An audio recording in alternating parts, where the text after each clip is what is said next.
क्या बीजेपी और नीतीश कुमार के बीच सब कुछ ठीक नहीं चल रहा? और अगर ऐसा है तो क्या नीतीश कुमार अब फिर से पलटी मारने की तैयारी कर रही हैं?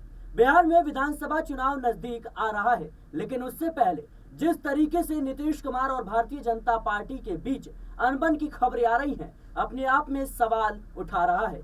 खास तौर पर बीते दिनों गृह मंत्री अमित शाह ने जो बयान जारी किया नीतीश कुमार को लेकर, अपने आप में वो जेडीयू की नींद उड़ाने के लिए काफी है। बता दें, जब गृह मंत्री अमित शाह से सवाल किया गया कि क्या नीतीश कुमार के नेतृत्व में 2025 का बिहार विधानसभा चुनाव लड़ा जाएगा, तो इस पर गृह मंत्री अमित शाह ने कहा कि ये पार्टी का फैसला होगा, पार्टी मिलकर तय करेगी, हमारे लोग मिलकर तय करेंगे, जेडीयू भी रहेगी और फिर फैसला होगा किसके नेतृत्व में चुनाव लड़ा जाएगा। उधर संजय झा ने कल ही बयान दिया कि नीतीश कुमार के नेतृत्व में चुनाव लड़ा जाएगा। अगर इन दोनों बयानों को देखें तो काफी इससे संकेत मिलता है कि जेडीयू अलग और भारतीय जनता पार्टी अलग सोच रही है। आपको याद होगा, लोकसभा चुनाव में जब भारतीय जनता पार्टी बहुमत के आंकड़े को नहीं छू पाई थी, उस वक्त नीतीश कुमार और चंद्रबाबू नायडू की भारतीय जनता पार्टी को जरूरत थी। और फिर जैसे ही नीतीश कुमार बीजेपी को समर्थन दे देते हैं, फिर बीजेपी के तमाम नेता इस बात का दावा करते हुए नजर आते हैं कि नीतीश कुमार के नेतृत्व में 2025 का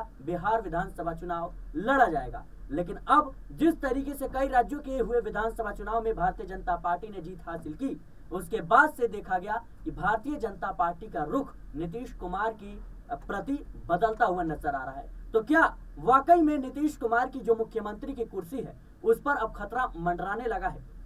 क्या एकनाथ शिंदे जैसा ही हाल अब नीतीश कुमार का बिहार में होने जा रहा है? ये तमाम सवाल हैं, इन सवालों के जवाब लेंगे हमारे साथ हमारे सहयोगी अमन सर मौजूद हैं। सर, जिस तरीके से देखा जाए तो एकनाथ शिंदे और भारतीय जनता पार्टी के जो रिश्ते से उसमें कहीं ना कहीं खटास हमें देखने को मिली। एकनाथ शिंदे के हाथ से जो मुख्यमंत्री की कुर्सी है वो चली गई। लेकिन नीतीश कुमार को लेकर इस वक्त बिहार ही नहीं बल्कि पूरे देश की राजनीति में सवाल उठ रहा है कि क्या नीतीश कुमार फिर से पलटी मारने की कोशिश कर रहे हैं? आखिर क्यों जो संजय झा है, जो जेडीयू के कार्यकारी अध्यक्ष हैं, उनके बयान और गृह मंत्री अमित शाह के बयान अलग अलग हैं। भारतीय जनता पार्टी के तमाम नेता इस बात का दावा करते हैं। कोई कहता है कि भाई नीतीश कुमार के नेतृत्व में चुनाव लड़ा जाएगा, कोई कहता है कि बीजेपी को अकेले चुनाव लड़ना चाहिए। कैसे देख रहे हैं? देखिए, पहली बात तो नीतीश कुमार मुख्यमंत्री हैं फिलहाल बिहार के, लेकिन क्या वो आने वाले दिनों में मुख्यमंत्री रहने वाले हैं? क्योंकि जिस तरह की खामोशी पसरी हुई है, जिस तरह से कह सकते हैं चुप्पी साधी हुई है नीतीश कुमार ने, वो कई चीजों की तरफ इशारा करती है। क्योंकि खामोशी कभी कभी तूफान की तरह देखी जाती है कि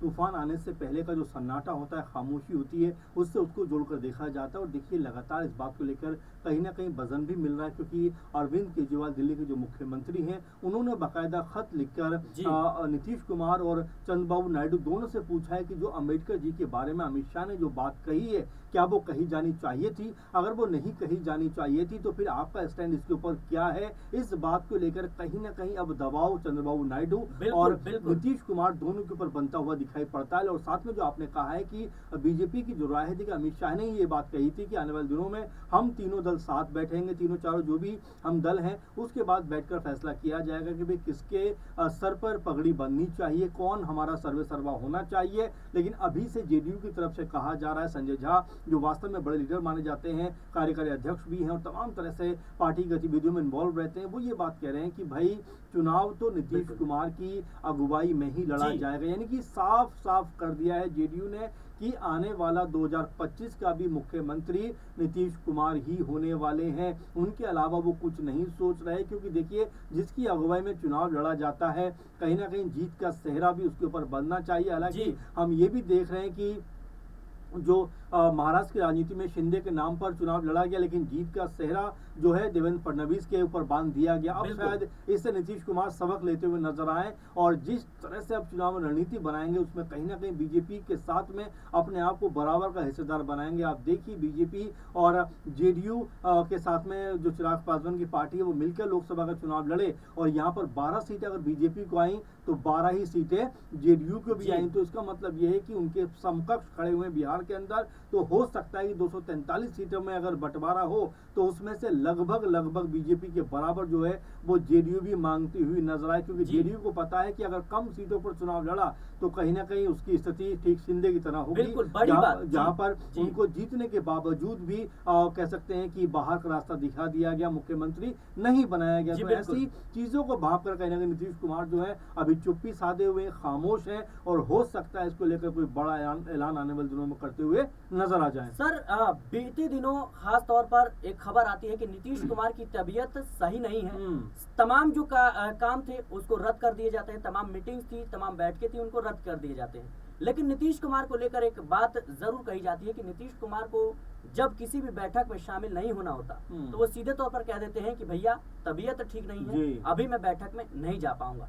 क्या लगता है आपको, क्योंकि जिस दिन उनकी तबीयत खराब होने का दावा किया जा रहा था, जिस दिन उनकी तबीयत को लेकर खबर आई, उस दिन एनडीए का भी बैठक होना था और जो बिहार के तमाम दल हैं एनडीए के, उनके साथ भी बैठक होना था। कैसे देख रहे हैं आप? देखिए जाहिर बात है कि यहाँ पर मीटिंग्स होने का मतलब ये है कि आपस में बैठा जाए, तालमेल बैठाया जाए, जो कुछ बिहार में काम हुआ है उसके ऊपर फोकस किया जाए, जो नहीं हो पाया वो कैसे हो उसके ऊपर बात की जाए। लेकिन जिस तरह से कन्नी काटते हुए नीतीश कुमार नजर आते हैं एक तरीके से, वो ये बताने को काफी है कि यहाँ पर जो अंडरस्टैंडिंग का लेवल है कहीं ना कहीं वो ब्रेक होता हुआ दिखाई पड़ रहा है। और देखिए सबसे जरूरी होता है तालमेल की, तालमेल कैसे बना रहे, कैसे बनाया जाए, कैसे उसको आगे बढ़ाया जाए। अगर आपस में तालमेल नहीं होगा तो आप चाहे कितना भी बड़ा गठबंधन बना लीजिए, कोई फायदा उसका होता हुआ दिखाई नहीं पड़ेगा।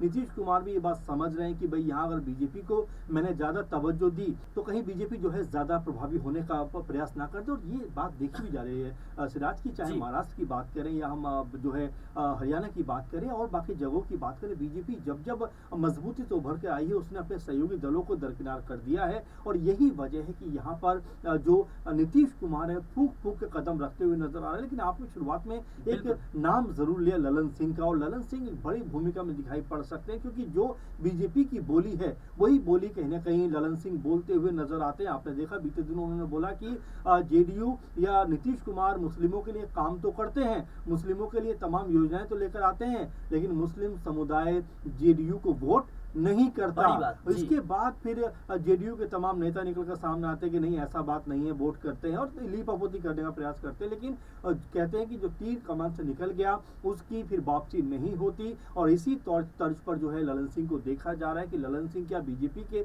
ज्यादा करीब जा रहे हैं। कहीं ऐसा तो नहीं हो रहा है कि बीजेपी उनको उकसा रही है और आपस में दो फाड़ करने का प्रयास कर रही है, क्योंकि शिंदे ने भी वैसे ही किया, अजीत पवार ने भी वैसे ही किया, और अब क्या बिहार में भी ऐसा ही होता हुआ नजर आएगा। अगर ऐसा होता है तो कह सकते हैं नीतीश कुमार के लिए कह सकते हैं स्थिति बुरी हो सकती है, क्योंकि जिस तरह नीतीश कुमार पूरा भरोसे के साथ में बैठे हुए हैं, उनका भरोसा इस तरह से जो है चकनाचूर किया जाता है तो यहाँ उनकी पार्टी में दो हिस्से हो सकते हैं, उसको कोई रोक नहीं पाया। क्योंकि बीजेपी ने जहां चाहे जिसको चाहे अपने इस्तेमाल के लिए यूज किया है और इस्तेमाल करके उसको दरकिनार भी कर दिया गया है। और यही हशर क्या बिहार में भी होने वाला है कि नीतीश कुमार की पार्टी में भी कहीं ना कहीं सेंधमारी हो रही है। तो इस तरह के तमाम सवाल जो निकल कर सामने आ रहे हैं, और हो सकता है इन सबको पे निगाह बनाने के लिए नीतीश कुमार ने फिलहाल चुप्पी साध रखी है। जी बिल्कुल दर्शकों, नीतीश कुमार को लेकर इस वक्त बिहार की राजनीति में तमाम सवाल उठ रहे हैं कि नीतीश कुमार का अगला कदम क्या होने जा रहा है, आखिर क्यों नीतीश कुमार और भारतीय जनता पार्टी का जो कह सकते हैं कि एक